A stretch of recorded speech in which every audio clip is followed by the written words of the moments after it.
أعوذ بالله من الشيطان الرجيم.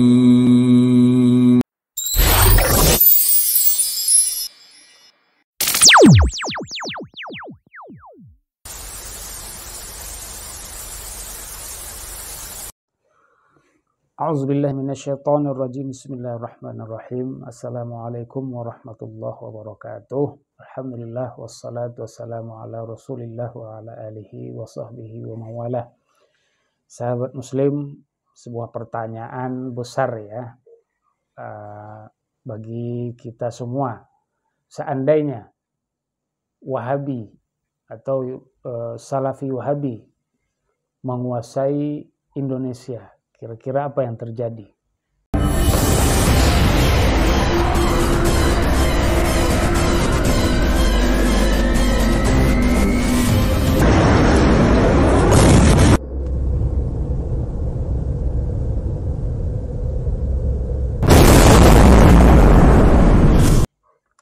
Sahabat muslim yang semoga dirahmati oleh Allah Subhanahu wa taala, belakangan ini atau beberapa tahun belakangan ini sangat banyak sekali ya orang-orang pada hijrah ke manhaj salaf.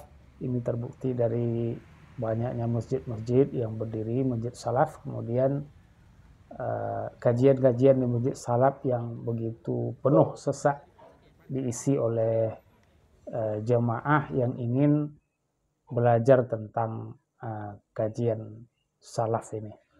Sahabat muslim, banyak sekali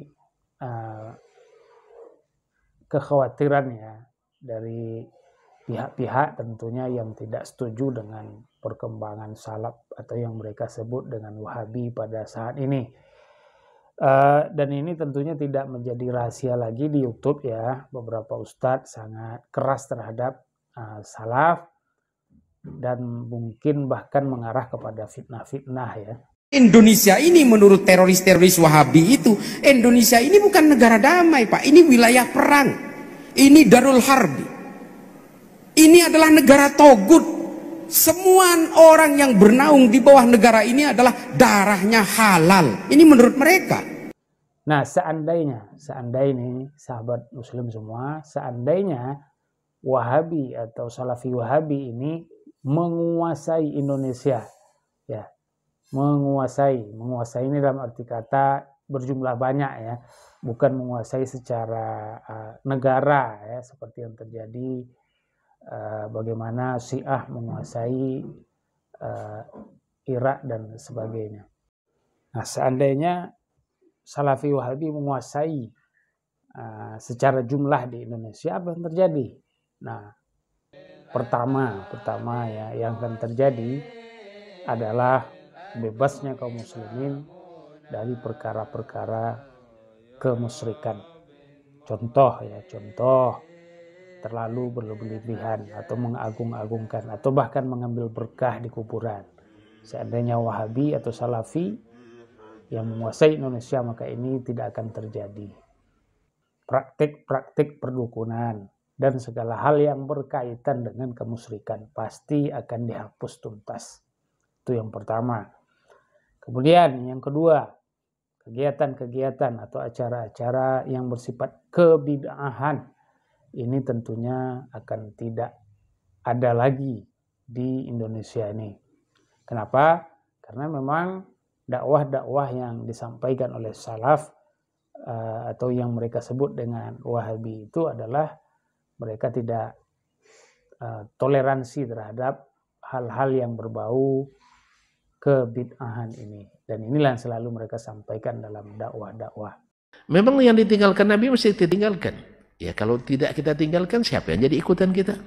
Kan kita disuruh ngikut Nabi atau disuruh untuk bervariasi? Disuruh ngikut Nabi. Abang mungkin mau contoh tadi juga, misalnya ada orang mati, lalu kita duduk malam pertama setelah kematiannya, baca Quran. Kok diamalkan? Pasti tidak akan ketemu Nabi SAW mengamalkan. Dan tidak akan ketemu sahabat juga mengamalkan. Ada Nabi Yasinan. Sahabat ketika Nabi wafat, ada kenduri. Ada tidak sahabat kenduri 3 hari 3 malam di rumah Nabi? Tidak ada. Taib, Abu Bakar meninggal. Enggak juga. Umar meninggal? Enggak juga. Utsman meninggal? Berarti kalau enggak ada tahlilan macam kucing meninggal aja. Kan itu bahasa yang lahir kan? Kalau Kemudian yang berikutnya yang akan terjadi apabila Salafi Wahabi menguasai Indonesia adalah tidak akan lagi terjadi bunuh diri atau bom bunuh diri. Ya, dan ini merupakan salah satu kegiatan yang memang sangat ditentang oleh syariat agama Islam. Ini juga disampaikan secara gamblang ya, secara jelas dan tegas oleh Salafi Wahabi bahwa dalam kegiatan dakwah tidak boleh mencelakai orang lain meskipun itu berbeda akidahnya dengan kita. Tentang kerusakan, pengeboman itu kepada Islam. Apakah benar yang demikian dari Islam? Ya jelas kalau orang yang akalnya waras sesuai dengan fitrah, ya nggak benar. Masa pengeboman, kerusakan dinisbatkan kepada Islam? Islam berlepas diri. Nggak mungkin Islam mengajarkan demikian. Meskipun di antara pelakunya adalah orang Islam, tapi itu nggak benar. Karena apa? Merusak itu bukan dari agama Islam. Allah akan menyebutkan dalam Al-Quran, wala tufsidu fil ardi ba'da islahiha. Jangan kalian merusak di muka bumi sudah baiknya. Ini harus perhatikan. Kemudian apa lagi? Nah, kemudian di antaranya mungkin pondok-pondok tidak ada lagi kegiatan-kegiatan yang bersifat hulu, ya berlebihan terhadap ustadz.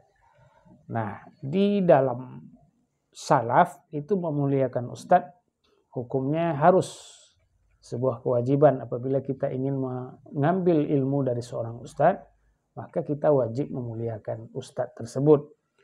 Namun tidak boleh hulu.